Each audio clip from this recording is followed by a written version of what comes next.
Assalamualaikum warahmatullahi wabarakatuh. Alhamdulillah rabbil alamin wassalatu wassalamu ala asyrafil anbiya wal mursalin sayyidina Muhammad wa ala alihi washabbihi ajma'in. Rabbi shrah li sadri wa yassir li amri wa hlul 'uqdatam min lisani yafqahu qawli. Amma ba'd. Kita sama balik kitab kita ni, kitab Sabilul Muhtadin karangan Syekh Muhammad Arsyad Al-Banjari. Kita masuk pasal kedua, itu yang membatalkan solat, perkara-perkara yang membatalkan solat.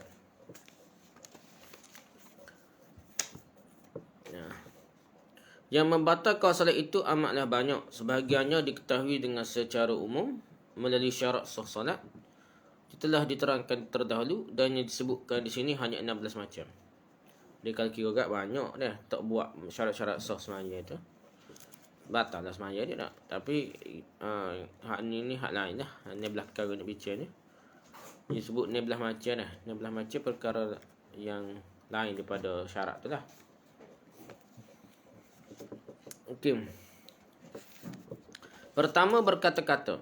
Solat batal kerana berkata dua huruf yang terdiri dari perkataan biasa sekalipun dua huruf tadi tidaklah memberikan arti. Dua huruf tu, mazhab kita dua huruf tu kira macam cakap lah, walaupun tak ada arti pun dah, ataupun kita tak faham lah. Atau kedua huruf tadi dari ayat yang mansukh tilawahnya, sekalipun kerana kepentingan solat itu sendiri. Detail lah kira ni.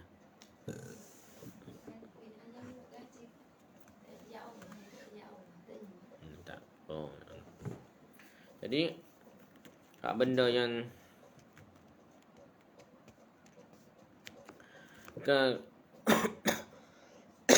itulah ayat lain tu bukan Quran, tak boleh lah dah.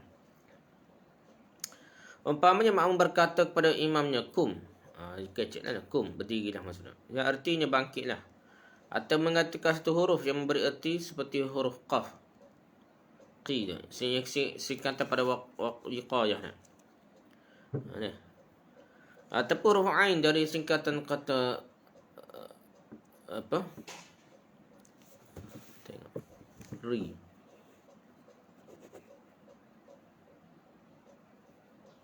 Tidak. Wiqayah atau ain daripada wi'ayah nah. Ain.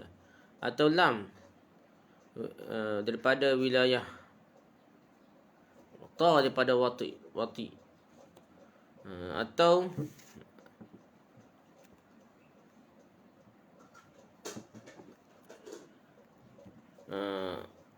wati ini. Atau menuturkan satu huruf yang panjang. Bacaannya mak sekalipun tidak memberikan pengertian, kerana mak itu sebenarnya adalah huruf alif atau waw atau huruf ya dah. Maka huruf yang memberi mak panjang sebenarnya terdiri dari dua huruf, maka batallah menuturkannya. Itulah berkata-kata hak sengaja lah. Atau mendehem, tertawa, menangis, mengaduh dan menghembuskan nafas melalui mulut atau hidung, batuk atau bersin. Yang difahami batal lah dengan dia semayanya lah. Diketahui dua huruf ya, ataupun satu huruf yang difahami lah. Dan jika tidak dipaksa dua huruf, batal lah solatnya untuk berkata.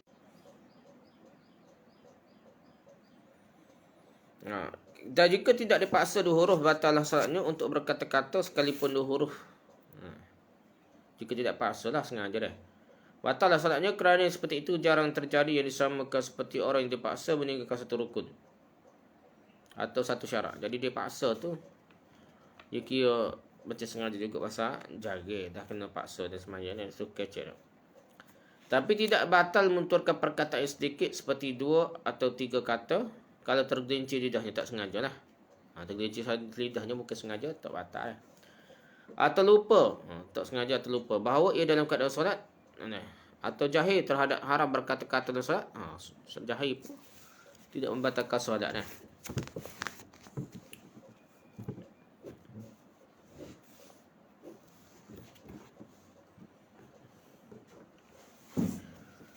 Tak sengaja tak batal dah. Kena sebut tak sengaja tak batal. Lebih banyak dah. Ataupun jahil lah, berkata-kata dia tak tahu haram berkata-kata solat kerana baru masuk Islam ke, sah lagi semaya dia. Atau tinggal pada satu desa yang jauh dari ulama. Jadi dia ni duduk di kapur asli mana, baru masuk Islam, lepas tu semaya bila-bila kecek dimaafkan. Atau perkataan yang sedikit itu kerana terbawa tertawa atau sebagainya. Tak sengaja lah. Sebagainya yang dari disebutkan di atas semuanya terjadi bukan kerana sengaja, maka tak batal semaya dah.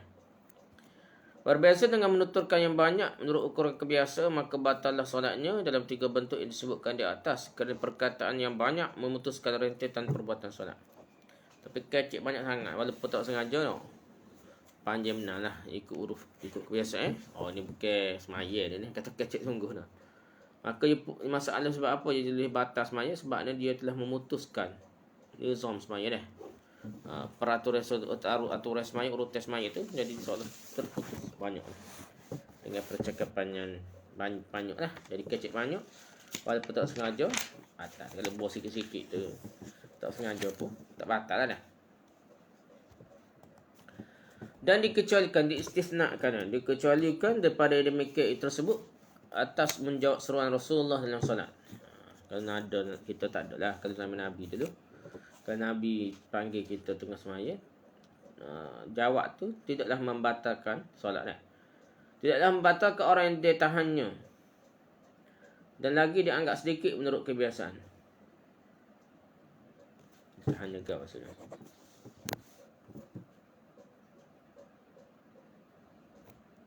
Pada masa hidup Nabi lah. Kalau Nabi salih kita jawab, tak batal.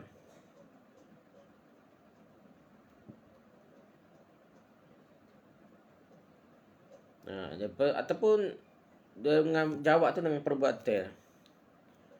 Ataupun walaupun banyak sekalipun dah, tak batal kata.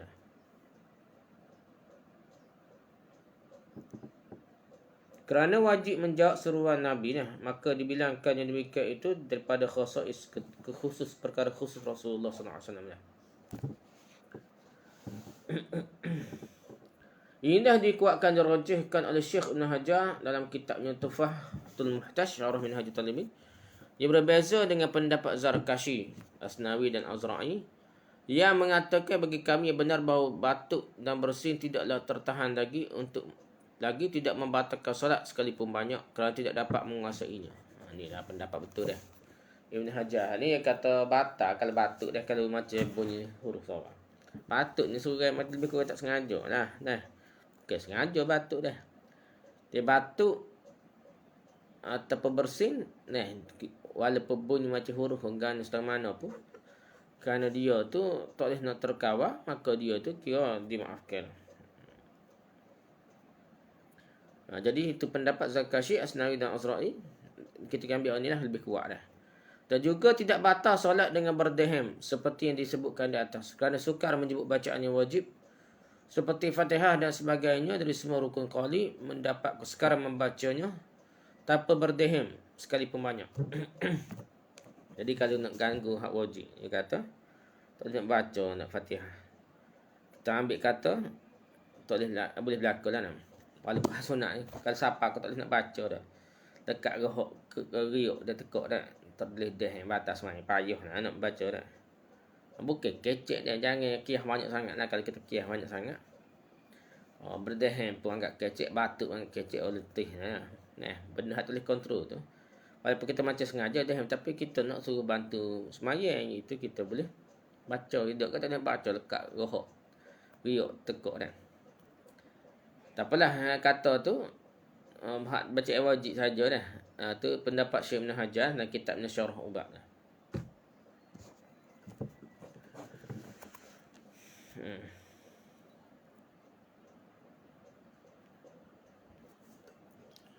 Kerana bertahem disebabkan seret suara itulah sekat dengan membaca rukun qadi yang bergantung sahnya solat, maka berdehem pada saat itu dimaafkan. Kata gitu dah, hak sunat je. Ayat wajib apa dia.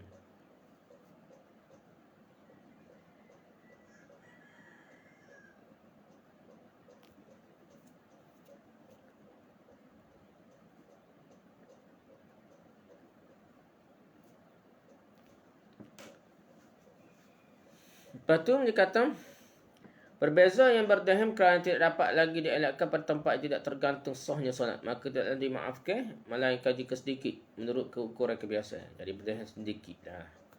Jadi boleh juga ni hak sunat. Tu kan baca sunat sekat pun. Tengok sini cuma dia kata jangan lebih daripada biasa. Payahlah dia urus ni payah. Dia pentingnya dia sekat lah. Kalau dia tak sekat tekuk tak boleh buat dah. Betul-betul dia sekat ni. Bukan dia saja. Jadi kalau dia tak dirham, jadi lekat. Tak boleh nak baca lekat tekuk lah. Jadi dirham ni kena faham dulu bukan kecek. Itu kena senang lah. Demikian difahami dari perbuatan Syekhul Islam dan kitabnya Minhajul Talibin. Manhaj. Yang sedangkan yang dikuatkan oleh Syekh Ibn Hajar dan kitabnya Tuhfah, maka dikiaskan mendehim kerana sukar membaca rukun qali, sehingga berdehim kerana sukar mengeluarkan suara pada yang disunatkan membaca, atau hanya sukar dengan suara nyaringnya. Gitu kan. Jadi sukar ya hak sunat pun boleh juga. Kalau jahil tentang hukum mendehim dapat membatalkan salat, maka kejahilan ini dianggap sebagai uzur bagi orang awam. Orang awam, bukan orang alim. Dia banyak kali kena maaf dah. Termasuk berdehim ni. Jadi dehim ni kita kira boleh. Dah bukan kecek dah. Kecuali dia niat nak bersyarat dah. Nak kecek dah. Syekh Ibn Hajar berkata dalam kitabnya bernama Tuhfah, bahawa setiap yang uzur bagi orang awam kerana jahil. Dah. Atau kerana masa itu sangat tersembunyi bagi orang yang awam, maka ia dibebaskan dari seksa. Jadi kaedahnya gitu dah. Orang awam ni banyak kali dia kena maaf ni. Tak boleh kita cepat jatuh hukum orang jahil dia. Orang jahil ni kita kena banyak maaf. Kalau fatwa-fatwa kepada rakyat masyarakat ni, dia kena ambil mudah sekali dah. Itu kaedah pemberi fatwa. Dan dia kena syadik pada diri sendiri dah. Jangan terbalik pula tak. Dia pakai hak mudah-mudah. Tok guru, tok ustaz pakai hak mudah. Tapi fatwa ke apa payah tu terbalik dah tak. Orang bawah ni kena zuhud lah tak. Tok guru pakai berfire ke apa. Tak kena lah terbalik. Jadi zuhud-zuhud ni kena lah kata guru dah. Okey, lepas tu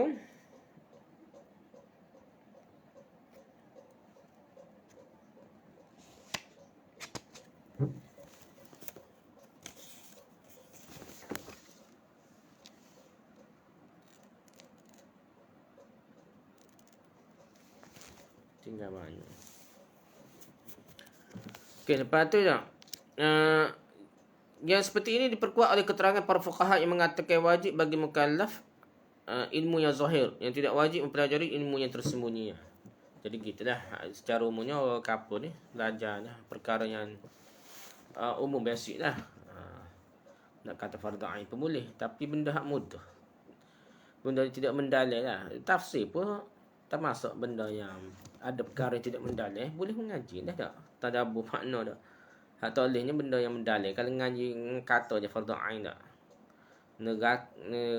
Nerata kok saya dah. Benda hak payah-payah, benda hak kadang tu ngajar benda-benda khurafat dah. Tu betul je dah. Jadi benda tu janganlah terlajak mendalil pada orang kapur. Dah, dia tahu sikit-sikit pun terpada dah. Sekadar awak amal dia dah.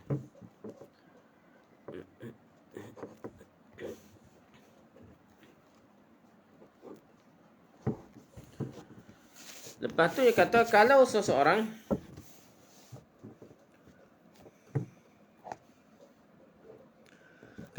ditimpa penyakit yang sentiasa batuk-batuk sehingga tidak ada sedikit waktu jua pun dalam solat yang tidak batuk, maka seperti itu dimaafkan dan tidak wajib mengqada sekalipun telah sembuh.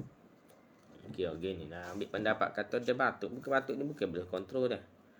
Kira tak sah namanya dah. Bukan nak kecek. Bukan kecek tu muka batuk dah. Persamaannya dengan orang yang gatal pada tubuhnya, maka ia tidak dibebankan untuk menanti sampai hilang gatalnya. Gatal tubuh nak berhenti gagu nak. Kalau imam berdehim dan keterangan suaranya sekali 2 huruf, tidaklah wajib makmum mufaraqah kerana diperkirakan dimaafkan. Jadi kaedah kita nak dia kaedah banyak perkara yang maafkan dah. Kena ambil paling kurang lah. Terutama nak jatuh hukum kepada orang lain ke apa. Kita kena anggap Tok Iman ni baca dia kata bukan nak kecek lah dah. Dia dehan tu untuk boleh baca dah. Walaupun nampak lebih daripada 2 huruf dah. Tidak wajib mufaraqah lah dah. Tapi kalau ada tanda-tanda yang menunjukkan bahawa tidak ada uzur, maka wajib makmum mufaraqah. Dia sihat molek ke apa, tak ada riak tekak, tiba-tiba dia dehem juga. Barulah anggap macam dia kecek lah. Kalau imam memanjangkan irama baca Fatihah dengan irama yang dapat mengubahkan makna, tidaklah wajib makmum mufaraqah pada ketika itu. Dan tidak pula pada saat rukuk, tapi boleh menantikannya kerana diperkirakan lupa. Dan dapat disamakan dengan imam yang berdiri pada rakaat kelima atau sujud sebelum rukuk.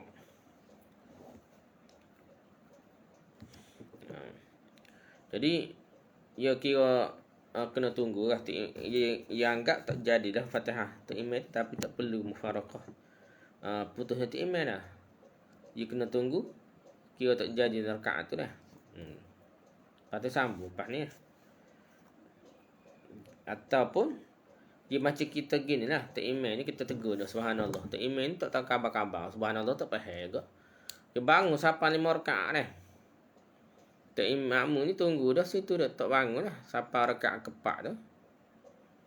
Tunggu dah. Bila dia duduk cokoh, dia duduk tahiyat. Kau gapa dia duduk tunggu dah. Tak imam ni tak turun tahiyat. Pakai gini gomo sampai kau 5 rakaat dah. Baru duduk tahiyat akhirnya. Lepas tu beri salam lah dia. Lepas beri salam tu, makmum nak tunggu tu, ikut salam sekanti imam. Jadi, sah semaya dah. Sah semaya tu, kerana tu imam tu tak sengaja lah. Dia tak tahu, dia tak faham apa orang sebut subhanallah dah. Gitulah ceritanya dah.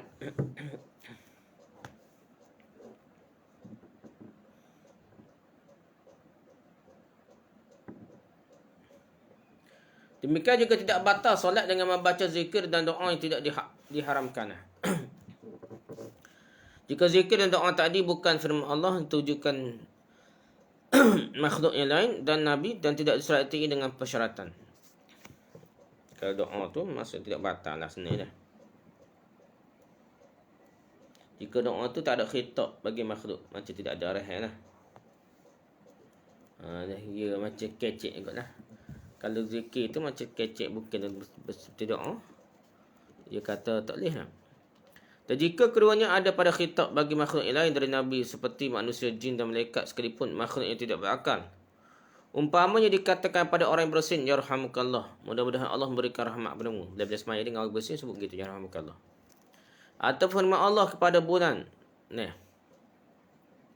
Rabbi wa rabbukallah, Tuhanku dan Tuhanmu adalah Allah. Ayat tu kecek belakang. Kecek lah. Atau yang bersyarat umpamanya, in syafa'ullah maradi fa'aliyya itqunna. Jika Allah menyembuhkan penyakitku, maka aku akan memerdekakan kau budak. Dalam ayat tu ada gitu. Ataupun Allah maghfirli in syi'ta, ya Allah ampunilah aku jika kau kendaki. Ada syi'ta lah. Macam kecek. Maka dengan semua seperti itu, solat batal yang dapat disamakan dengan orang yang mengatakan seperti itu dengan bahasa yang bukan bahasa Arab. Sedangkan ia pandai berbahasa Arab. Jadi sebenarnya ini wajib bahasa Arab. Jadi kalau ia pandai bahasa Arab, tiba-tiba ia guna bukan bahasa Arab, batal lah. Ini dia kena guna bahasa Arab juga lah. Mana itu dah ceritanya nak. Begitu juga macam kecek aja dah. Ada yarhamukallah. Dia macam doa. Doa tu tapi ada ka, ada ka ni kamu dah macam kecek dah. Rabbi wa rabbukallah, Tuhanku dan Tuhanmu dah. Ya dengan ka tu, ka aku dan kamu lah, macam kecek juga dah.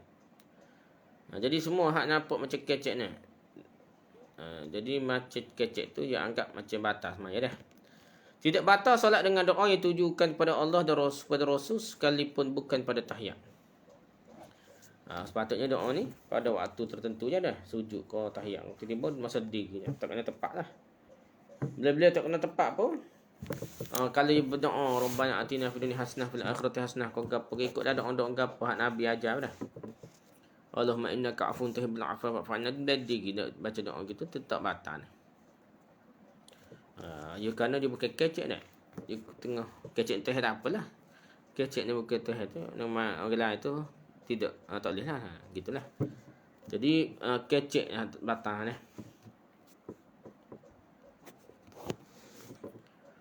Sunat menyahut salam orang yang dalam solat dengan isyarat sekalipun. kepada orang yang tidak bisu. Jadi kalau lagi bersalah kita tengah semaya, kita beri isyarat. Nah, syarat tu ikut huruf dah, ikut orang faham dah.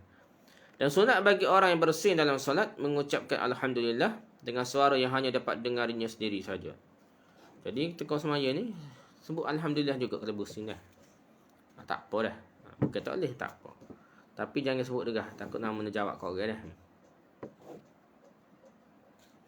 Jadi sendiri saja dengan dah. Kalau imam membaca iyyaka na'budu wa iyyaka nasta'in, lalu membaca juga dengan bunyi yang sama iaitu isti'na billah dan ista'in billah, maka batallah solatnya jika tidak dikosakkan akan tilawah. Jadi insya-Allah kecek tu tak boleh. Ataupun doa. Kalau yang anggap doa tak apa, kalau yang anggap baca Al-Quran tak apa dah. Demikianlah juga tidak batal solat dengan mengatakan kata-kata dari Al-Quran tapi dengan kosak memberitahu dan membaca Quran. Umpamanya katanya kepada orang yang ingin mengambil sesuatu, ya Yahya khuzil kitab. Wahai Yahya, ambillah kitab. Dikatakan kepada orang yang ingin masuk ke rumahnya, udkhuluha bisalam. Masuklah ke dalamnya dengan aman yang dikosakkan membaca Quran saja. Jadi kalau dikosak baca Quran tidak batal lah, walaupun menapuk tu ayat tu macam kecil lah.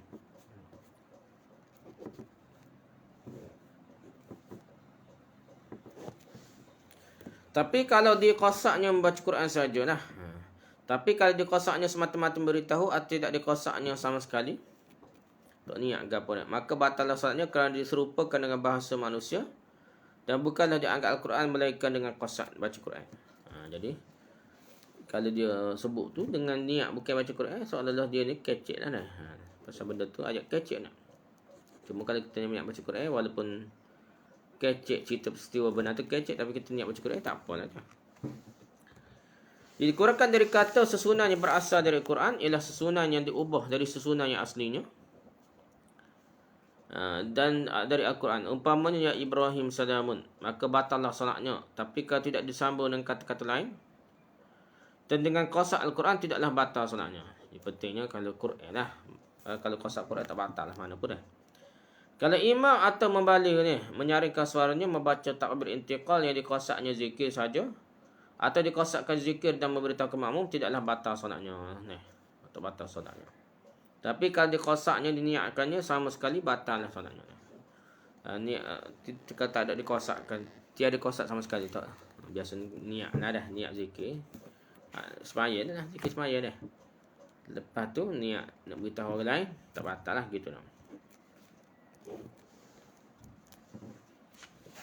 Demikianlah tidak batal solat kerana lama terdiam sekalipun dengan sengaja dan tidak punya tujuan.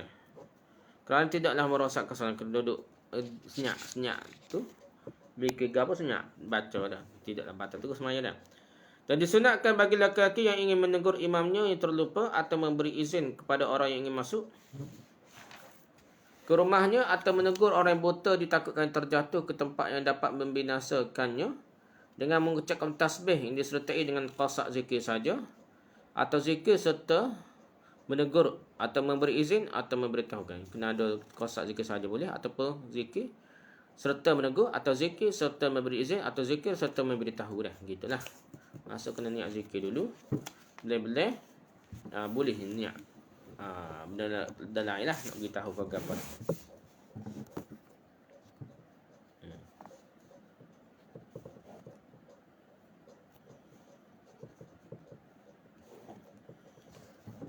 Maka dan kalau tidak seperti itu maka batallah solatnya dan kata niat zikir lah.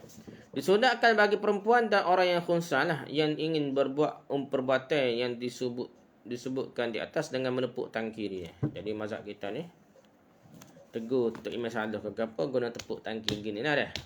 Dia tepuk tak sebut subhanallah atau mengikut mazhab kita berdasarkan hadis satu hadis lah. Cuma mazhab Maliki ni kata boleh ikut otin apa sebut baca Quran ke betul ke teh subhanallah boleh juga sebabnya dia kata waktu Nabi tak bui supportin lah tepuk tangan Nabi marah tu sebab orang jatuh buat gitulah. Tapi bukan maksud Nabi kata tak boleh otin tak boleh. Tu pun pendapat mazhab Maliki dan Imam Malik. Dia faham mendalil lah. Dia tak terima zahir saja hadis ni. Makna zahir saja dah. Maka dua cara menepuk tangan pertama ialah menepuk tangan kiri atau belakangnya, belakang tangan kiri di atas ataupun di atas belakang tapak tangan kanan. Ataupun menepuk belakang tapak tangan di atas tapak kiri, ataupun sebaliknya itu menepuk belakang tangan kiri atas tapak tangan kanan. Boleh berlaku ni. Gini boleh, gini boleh. Gini pun boleh dah. Nah, tepuk tangan lah. Maka dua bentuk tepukan tangan yang terakhir kurang molek lah. Dan 4 bentuk daripada bentuk yang terdahulu. Inilah 6 cara menepuk tangan yang disunatkan, maka yang terlebih utama dari semua cara di atas adalah cara pertama ialah menepuk tapak tangan kanan atas belakang tapak tangan kiri. Ya, utamanya dah. Gitu je. Molek sekali lah. Sedangkan menepuk tapak tangan kanan di atas tangan kiri tidak disunatkan, bahkan makruh. Kalau terbalik tu kau yang molek dah. Walaupun boleh buat gini. Tangan kiri pula atas tangan kanan ni tak molek lah. Gitu ni kata dah.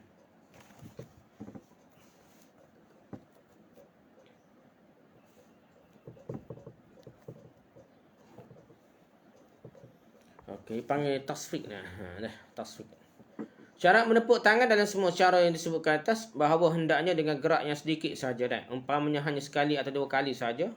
Dan tidak boleh berturut-turut. Ni cara kita dah, mazhab kita ni tak boleh berturut-turut. 2 kali dah terik dah.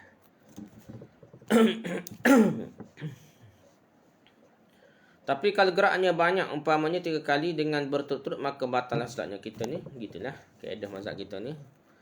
Banyak sikit lah batal semayang. Mazhab lain tu banyak selagi banyak pun lagi orang kata tak tengah semayang lagi orang ni nak, maka tak batal semayang, uruf lah. Gitulah. Dan lagi disyaratkan bahawa tidak dikosakkan bermain-main, maka batallah solatnya sekalipun sedikit. Selama yang bersangkutan bukan termasuk orang jahil terhadap hukum batal solatnya. Tadi kalau bermain-main nak gurau je tepuk tangan ni sikit pun batal lah. Kecuali dia terjahil lah, budak-budak kecil tu dimaafkan lah kerana kejahilan lah.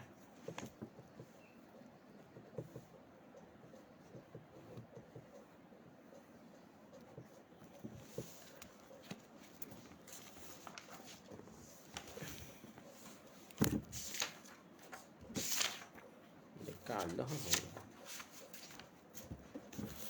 Lepas tu, okey. Kerana itu para fuqaha berkata bahawa tidak membatalkan solat adalah dengan perbuatan yang sedikit selama tidak dikosakkan bermain-main. Kalau sedikit pun kalau kosak nak main, bukan nak semayang, batal lah.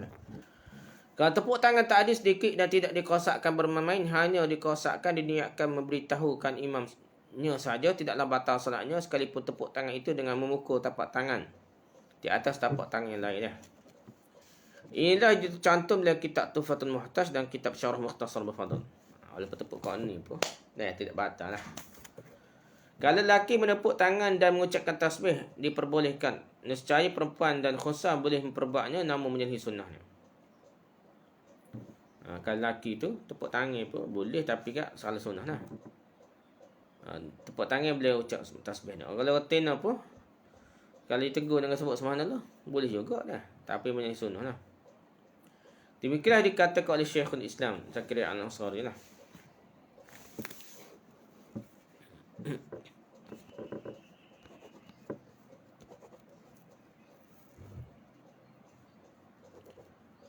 Okey, lepas tu yang dimaksudkan seperti yang diterangkan di atas adalah untuk membezakan antara lelaki dan perempuan, bukan perbezaan tentang hukum menegur. Jadi dia mungkin nak cerita hukum menegur dah. Hukum menegur ni serupa yang jatuh kena tegur. Takut tak masalah baca ke apa dah, salah perbuatan.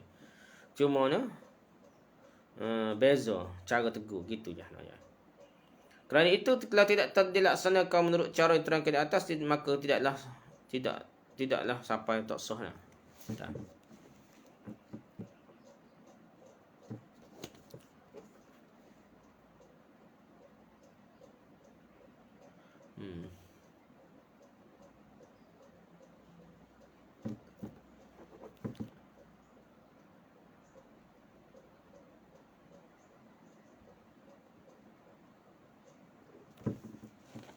Katanya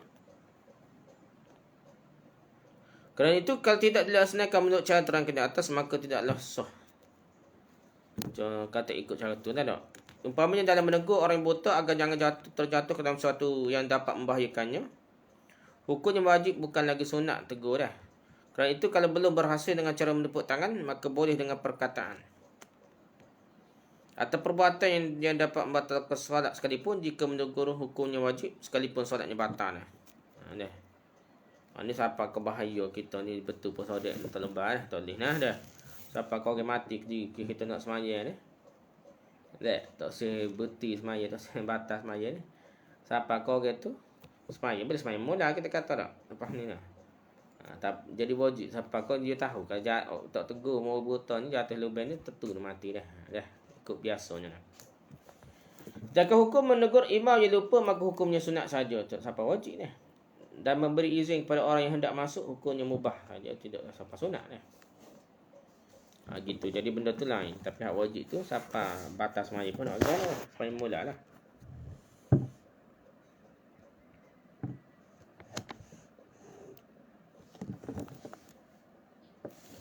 Kedua dah, perkara kedua. Habis perkara pertama iaitu berkata-kata dah. Perkara kedua membatalkan semaya itu sengaja menambah satu rukun dari rukun fi'li seperti rukuk dan sujud. Nah. Seperti rukuk dan sujud. Kalau seorang menambah rukuk dan sujud maka batallah solatnya jika disengajakan. Jadi sengaja ni batal teguh dah, sah dah batal dah. Nah. Macamnya bermain dah. Nah, kalau sengaja dah. Dan ia bukan termasuk mutaba'ah mengikuti imam sekalipun tidak dengan tumakninah kerana dianggap bermain-main dah. Tapi kalau dia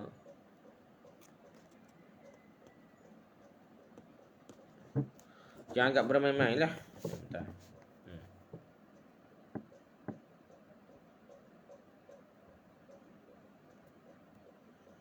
Jadi dia ni macam tak ikut email lah, tambah rukun dah. Tak ada tumakninah lah dah. Kerana dia tu macam main-main juga dah. Lepas tu kata Syekh Ibn Hajar dalam kitabnya bernama Tufah tentang sebahagian perbuatan yang dianggap menambah rukun. Umpamanya orang yang solatnya berduduk, tunduk sampai dahinya, tambah rukun dah. Dia solat duduk, tunduk sampai dahinya bertepatan dengan hadapan kedua lututnya dah. Sekalipun. Kerana ingin duduk tawaruk atau duduk iftirash. Kerana perbuatan yang batal qasad tidak dimaafkan sekalipun dengan dalih ingin perolehi pahala sunat. Kalau dia buat tu tambah rukun dah. Walaupun dia duduk tu dia sengaja tak boleh nak. Namun seperti itu tidak bertentangan dengan yang akan terangkan tentang tunduk kerana membunuh ular. Kerana seperti itu diperbuat untuk menolak mudarat akan dianggap sebagai keadaan darurat saja, bukan tambah rukunnya. Walaupun kata ular kena tunduk dah. Apa macam rokok tidak dianggap rokok lah, gitulah dia kata dah. Jadi ketika semaya ni terbatas semaya dah, walaupun kata ular lah. Dia boleh sambung semaya lagi. Kerana benda tu bahaya dah, darurat.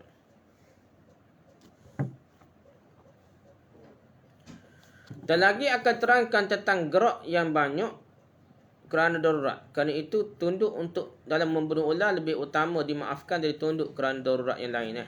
Jadi kalau darurat yang lain tu lagilah boleh tak. Darurat kerana bunuh ular ni walaupun banyak pergerakan tidak kira batal dah. Begitu jugalah kita kata ni. Kita orang Melayu takut menang anak penusah dah. Takut gerak banyak. Takut lebih 3 kali dah. Dah. Walaupun benda tu tak sampai tahap wajib dah. Tapi sunat pun adalah arahan Allah dah. Arahan. So penusah tu arahan macam satu syariat lah. Janganlah kita bermudah kata batal. Dan kita anggap pergerakan itu sebenarnya pergerakan semaya yang dibenarkan syariat. Dan macam perbuatan semaya juga memenuhi sah namanya dia. Dan tidak kira perbuatan di luar semaya dia. Dikeluarkan dari kata menambahi rukun fi'li. Tambah rukun fi'li ialah menambah rukun qawli. Selain dari takbiratul ihram. Salam dan mengulang-ulangi bacaan Fatihah. Maka telah batal solatnya. Tambah rukun fi'li ni memanglah tambah rokok, tambah sujud boleh batal semaya. Kita bicara dah ni. Rukun qawli ni masalah. Tapi dia kata rukun qawli hak selain daripada takbiratul ihram, kalau sebut Allahu Akbar banyak kali tak batal juga semaya. Ataupun salah dah, salah banyak kali tu tak batal semaya lah. Kalau dia tahulah dia anggap salah kedua kali dah. Salah pertama ya hak memutuskan salah gitulah banyak kali kan. Dan mengulang-ulang baca Fatihah pun tidak batal. Baca 2 kali, 3 kali tidak batal dah. Kerana seperti itu tidak mengubah bentuk solatnya lah. Dan dikeluarkan dari kata sengaja ni. Sengaja yang boleh membatalkan pergerakan yang boleh batal semayang ialah tertambah kerana lupa. Tertambah rakaat, tertambah rukuk, sujud dan apa. Kalau itu solatnya tidaklah batal dah. Nabi SAW pernah solat zuhur 5 rakaat. Nabi sendiri pernah solat zuhur 5 rakaat. Kerana lupa. Dan pada akhir solat, dia sujud sahwi lah. Dan tidak lagi mengulang solat. Seperti yang diriwayatkan oleh Bukhari dan Muslim. Nabi pernah semayang 5 rakaat dah. Dan Nabi ni sujud sahwi, dia sebut situ dah, sebut sekadar tu lah tak. Tapi ada hadis lain sebut seolah Nabi sujud sahwi lepas salam. Wallahu a'lam lah. Tapi yang penting Nabi sujud sahwi lah. Dan dikeluarkan dari perkataan bukan kerana mutaba'ah. Yang berarti kalau kerana mutaba'ah imam, maka tidaklah batal solatnya. Tetapi orang mutaba'ah imam terlambat sampai 2 rukun, solatnya tetap batal.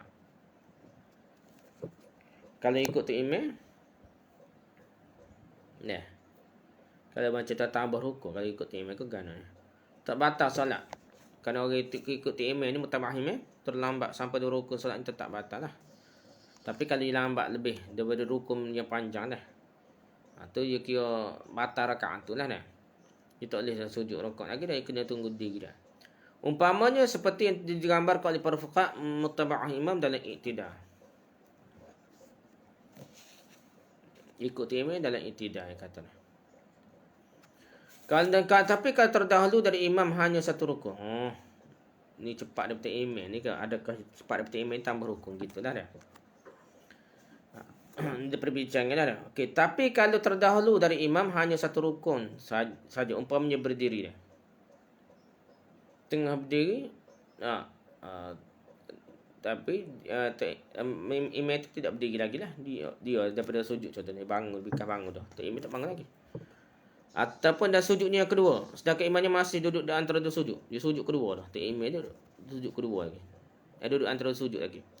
Hendaklah dia duduk kerana mutaba'ah. Dah. Dah. Dia terlajak terduduk dah. Tersujud dah. Contohnya dia tersujud. Pada hantu imam baru duduk antara sujud, dia tersujud. Maka dia bangun balik, kena ikut imam dah. Dia tak boleh tunggu tu imam lah, aku tunggu bila-bila sujud. Tak boleh lah, dia kena ikut lalu, dia kena bangun dulu dah. Dan jangan sujud agar terlepas dari mufaraqahnya. Dan sujud yang telah dikerjakan imamnya dah. Jangan mufaraq, jangan terus sujud lah. Kalau terus sujud tu, dia tak ikut tu imam dah. Tu imam tak sujud lagi, dia panggil kaki nak cepat tu imam lagi. Maka dia macam terlepas daripada tu imam tak. Gitulah. Jadi pasal dia kena ikut tu imam, bukan semaya dia jadi macam tu imam tu, belakang dia jadi macam tu imam, cepat daripada imam, tak boleh lah. Ada perbincangan lah. Ada kata mazhab kita ni longgar sikit dah, tidak cepat batal lah semaya cepat daripada imam dah. Mazhab Hanbali kerah sikit dah. Imam Ahmad bin Hanbal kerah. Cepat tu tak boleh lah. Cepat batal sikit, cepat sikit pun boleh batal dah. Semaya dah. Disunatkan mutaba'ah dah, ikut tu imam apabila rukuk, sebelum rukuk imamnya. Dia rukuk sebelum rukuk imam. Tiba-tiba tu imam dia ngoyagannya dak. Ataupun dia ngatuk terkoyar, ingat kau bunyi takbir, torak rokok dah. Padahal tak imam tak rokok lagi, dia bawa khabar, patutnya kena bekah bangun, jangan duduk tunggu dia boleh rokok dah. Kena bekah bangun, diri semula dah. Dan tidak membatalkan salatnya duduk dengan sengaja sebentar sesudah tunduk dari iktidal. Duduk yang sengaja dengan sebentar sesudah tunduk dari iktidal dan sebelum sujud. Ni sepatutnya kan kita nak sujud tu, lepas iktidal kita akan teruslah sujud lah. Tiba nak duduk dulu dah. Duduk dulu dah. Sepatutnya terus sujud, duduk dulu macam duduk antara dua sujud dah. Padahal sepatutnya sujud lah dulu. Tapi kata tak batal solat walaupun duduk dengan sengaja dah. Tapi syaratnya sebentar lah, jangan duduk lama dah. Duduk sebentar je.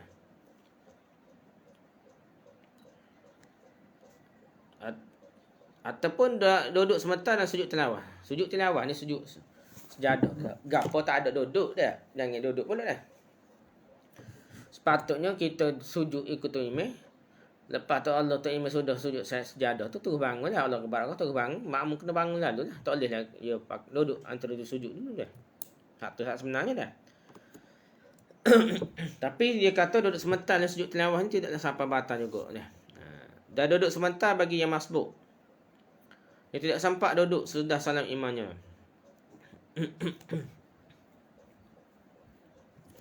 Jadi dia akad takbir dah. Tu imam ya akad takbir nak duduk lah, nak suruh dia bersama imam lah.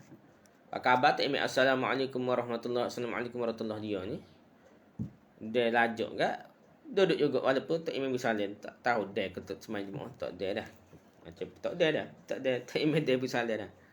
Jadi dia pun bangun. Jadi dia tu kira tidak kira perbuatan yang kira batal lah semuanya boleh betul duduk dah. Dia kira macam dimaafkan lah dah. Tapi kalau sengaja duduk sebelum rokok, sengaja sebelum rokok dia sengaja duduk dah. Sepatutnya kena rokok tu dah. Membatalkan solat dan dengan melampaui batas berdiri dalam solat fardu. Jadi lepas daripada itulah tahap dia tu. Dia kira macam sengaja tak. Dan kalau juga tidak membatalkan solat, sengaja tunduk sedangkan ia semestinya berdiri dalam solat kerana membunuh ular. Sekalipun tunduknya melampaui batas yang semestinya sampai-sampai berbentuk rokok, bahkan melampaui batas rokok sekalipun dia nak katak tu dia tunduk lebih daripada rokok sekalipun tak apalah, kerana benda tu darurat dah.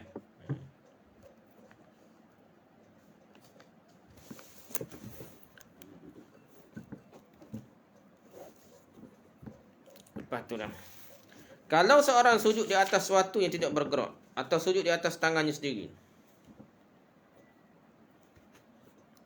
kemudian berpindah ke tempat lain sesudah mengangkat kepalanya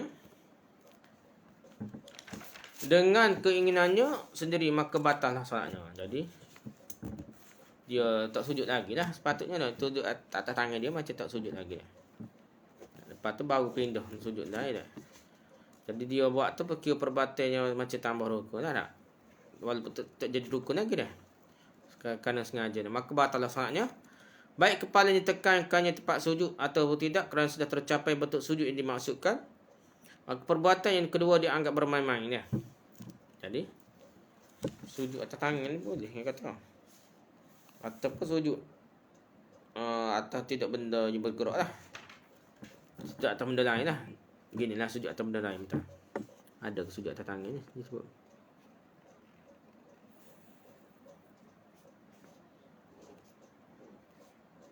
Ada sungguh atas tangan je lah. Sujud atas tangan ni kan. Tapi ia pentingnya sujud jadilah sujud pertama tiba-tiba dia sujud lagi kedua dia jadi tambah rukun lah. Sekarang dia anggap bermain-main lah.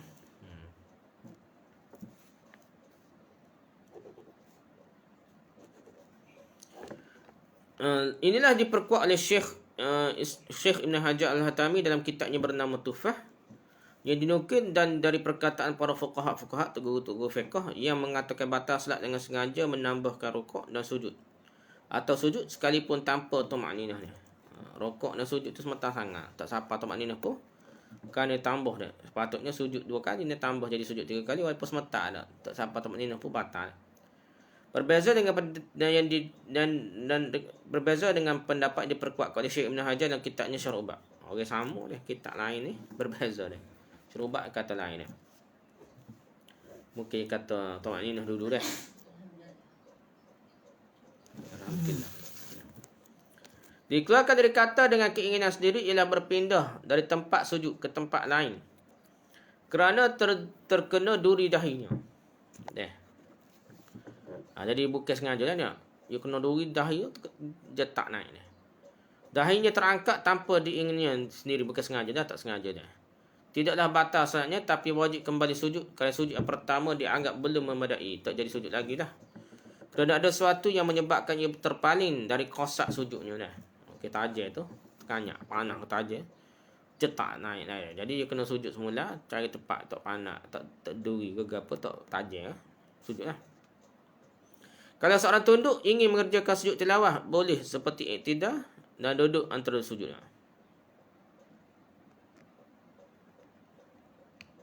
Ada maksudnya.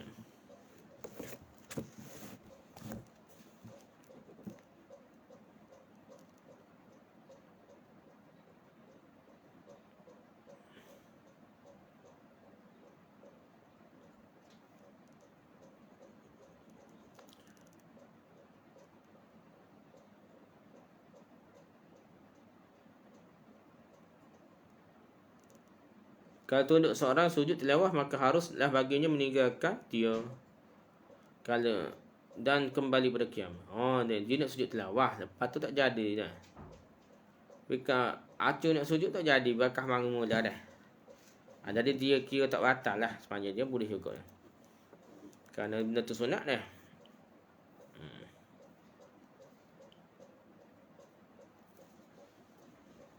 Apa sih tak ada sebut duduk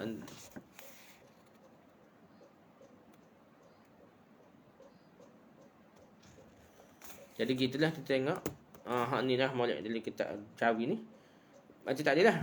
Asu nak sujud tilawah tiba-tiba tak jadi, bikah mangis semula boleh lagi ni. Dia kira tidaklah buat perbuatan yang kira lebih daripada perbuatan solat lah. Dia tak jadi sujud dah. Boleh. Jadi dia tidaklah kira batas semuanya. Start tekat tu dulu dah. Bahasa panjang ni. Wallahu a'lam. Subhanakallahumma bihamdika subhanakallahumma bihamdika subhanakallahumma bihamdika. La ilaha illa anta astaghfiruka wa atubu ilaik. Assalamualaikum warahmatullahi wabarakatuh.